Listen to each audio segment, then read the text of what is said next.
offensively, one of your bigger takeaways, probably the biggest takeaway so far from practice, is the depth at wide receiver. LSU is absolutely loaded at wide receiver. Your leading receiver from last year, Aaron Anderson, has missed the last couple of days. They apparently cleaned up some issues he had with his knee. So he's been in the sleeve, and Kelly said today that he's expecting Anderson to be back at practice on Wednesday. So good thing is it looks like it's nothing serious.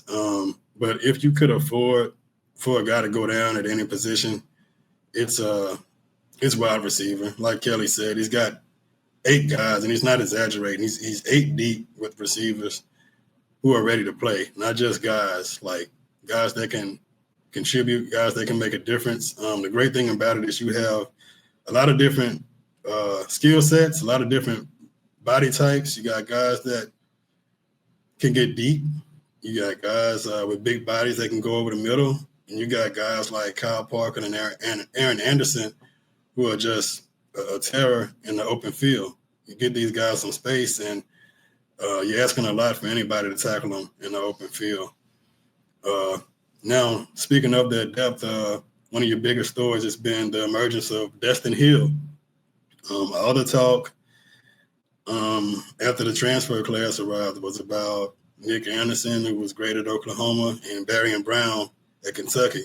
Both of these guys are great in their own right. They're going to be impactful players. I'm glad to see Nick Anderson is looking healthy. But Destin Hill was the guy that stole the show on the first day of practice, and he's been impactful ever since. Hill is a Florida State transfer, originally from New Orleans, former car guy who's had a lot of injuries at Florida State that kind of kept him from showing what he could do. Before we get past that, just got to say this about Carr with the amount of people they put in college ball. LSU has 3 of them, 3 Carr receivers, and Destin Hill, Aaron Anderson, and Teron Francis, the true freshman. So when it comes to producing wide receiver, Carr is the LSU of high schools. Now, back to LSU. Destin Hill's been all over the place. He's making catches in traffic. He's looking healthy. He's more filled out. He's even getting run with the ones right now for a guy who was an afterthought. I'll admit, even on one of my columns for Last Word on Sports, I'm doing a wide receiver room preview earlier this year, and I didn't even include him. There's no slight to him. He's just been hurt, so it's kind of out of sight, out of mind. No longer. He's no longer out of sight and out of mind. Destin Hill is going to make an impact. And you just have a lot of options there, too. Barry Brown stepped into the first team, getting those reps when Aaron Anderson went down. Brown is another deep threat. He had a big day on Saturday. Even though the offense had a kind of tough day Saturday, Barry Brown was solid. And also, you can't forget about guys like Kyle Parker, who got some run with the ones today. Parker is not the biggest guy. He wasn't the hugest recruit, even though he was a 4-star guy out of Texas. But people forget that he climbed up the depth chart last year against some tight competition. And he made plays against UCLA, against South Carolina. He just got hurt. He got hurt, but he's still good. He's back. He's looking healthy. He's looking as quick as he ever was. And that is probably going to be your strongest position on offense. Now, your most important position on offense is the O-line. And that's going to be another big takeaway out of the 3. The O-line is a big deal right now, and you're starting to see it take shape. You now have an established starting center in Braylon Moore out of Virginia Tech. Moore's going to start at center. So far, you've seen a lot of DJ Chester at left guard, Tyree Adams at left tackle, Josh Thompson at right guard, and Weston Davis at right tackle. The guards are going to work themselves out. Cohen Eccles is a name you want to look out for. He'll be fighting DJ Chester. He'll really be fighting for both spots, but I honestly think that Thompson is going to be able to hold down his spot. But DJ Chester will be fighting it out with Cohen Eccles for their left guard spot. And that's a good thing because it just speaks to the depth that you have. And anytime, the more competition you got, the better you're going to be, the more prepared you're going to be. And you're really going to get the best out of your players when they know they have to fight for every snap they get. Now, a big positive from what we've seen so far is your right tackle. We didn't see a lot of Weston Davis last year. He was a 5-star recruit, super athletic, former basketball player, but we just didn't know what he could do. And he's been solid. I spoke on the line having some struggles on Saturday, but most of those were in your 11-on-11 settings. You also had one-on-ones, and Weston more than held his own in one-on-one. So what that tells you is it's not a talent question. It's not a question of if this guy is good enough to play at this position. It's more of a rep question, like how many reps can we get him? And that goes for this line as a whole to get him ready for the season. You can always get better at the mental part of the game, and experience is gonna help. But if you're not talented, you're just not talented.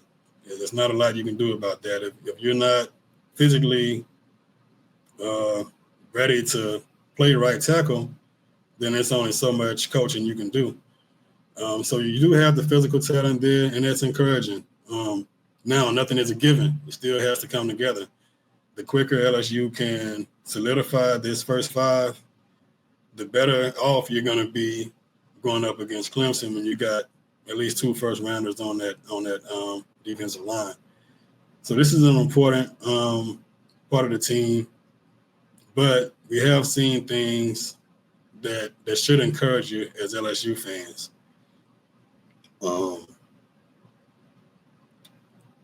Speaking of your line, Kelly spoke today about the development of Trey Green as a blocking tight end, an extension of your offensive line. We know that you got Bauer Sharp out of Oklahoma, who was their leading receiver last year as a tight end. You also got Trey Green, and Green has been making some awesome plays. Green has been making downfield plays Saturday, today. He's been all over the place. He is an explosive weapon, a freak of an athlete, and he is a matchup nightmare. But just like we spoke about Perkins on defense, you don't want to make your offense predictable as far as, okay, Trey Green is in the game, so you know they're passing. They're not going to ask him to block. So Green has to come along as a blocker, and the good thing is, as Kelly said today, he's willing. So it's a matter of coaching him up, putting him in the right position to succeed, the best position to succeed. If a guy is willing to block, then you can work with him. Sometimes that freakish size he has can be a detriment when you're 6'7". How do you get leverage? But that just comes with experience. But in order for LSU to run some of these 2 tight end sets, line up in 12 and be unpredictable, he'll have to come along. But he's only a sophomore, so nobody's saying that he can't do that.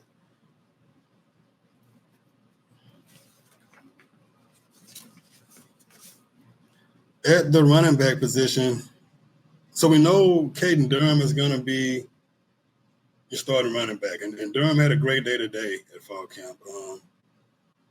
Didn't get much going in the run game over the weekend, but Durham looked good. He's your established starter. What do you have behind him?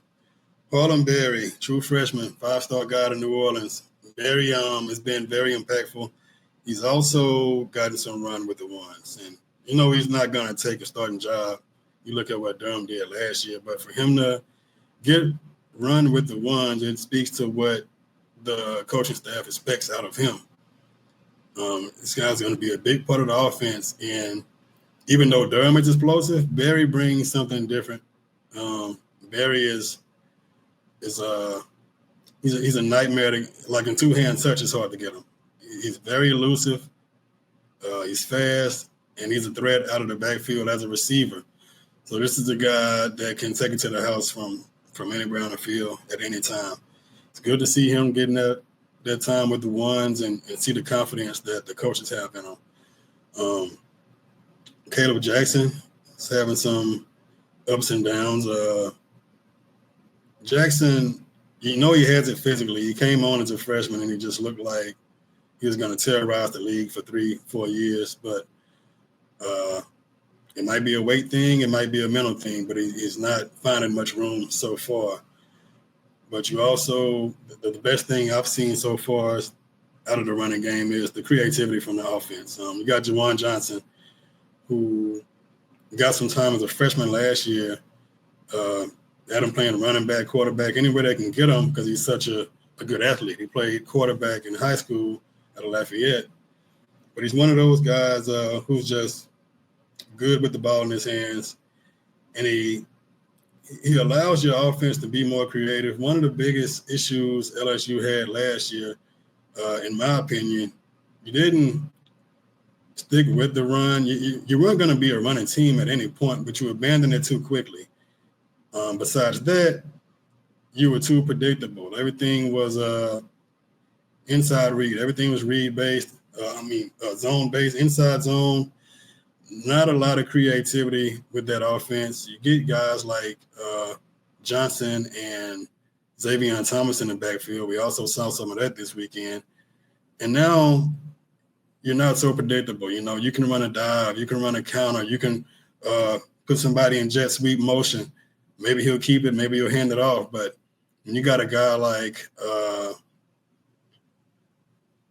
an Aaron Anderson or Thomas coming in jet sweep motion, the defense has to respect it. So that's forcing your defensive ends to play honest, your linebackers to have good eyes, and it just puts more stress on the defense than it does when you turn around and hand it to a guy and tell him, find your zone. That's it's encouraging. It's encouraging to see more creativity from this offense, and it's necessary because you're going to have more of a run game if you plan on getting where you want to go. If you want to be this playoff team, we're hearing all this talk, we're going to win a championship, we're going to the playoffs. Well, you're not going to do any of that being one-dimensional. Nussmeier is great. He might be first quarterback taken off the board in 26. Who knows? He'll definitely be in the conversation, and he'll be a first-round pick, barring disaster. But you can't ask him to completely carry the team with no threat of a running game. And the key word there is threat. You're not going to run for 200 yards a game. You're not that type of team. But you got to at least present the threat of the run to keep the defense honest and keep Nussmeier off his butt.